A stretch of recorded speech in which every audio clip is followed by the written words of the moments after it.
Scoperta, sintesi e valorizzazione di un territorio e di artisti che rappresentano lo spirito del nostro tempo. Si intitola Veneto Felice, la mostra dell'identità veneta espressa attraverso la pittura contemporanea. Opere inedite che saranno svelate il 31 luglio al Museo Le Carceri di Asiago, frutto della creatività di 14 pittori e un ceramista. Secondo appuntamento espositivo legato a Premio Eccellenti Pittori promosso dal gruppo Brazzale.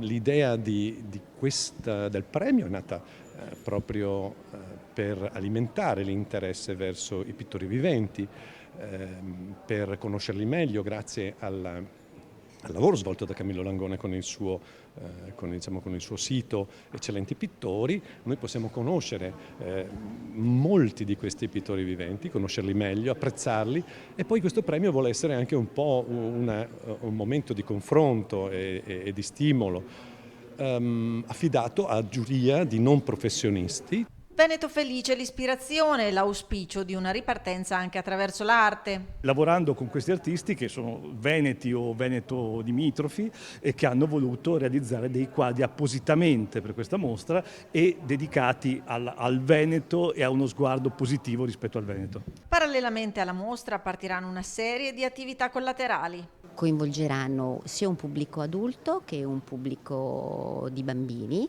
attraverso attività didattiche, museali, attività ludiche, comunque strutturate per fascia di età e per grado di istruzione.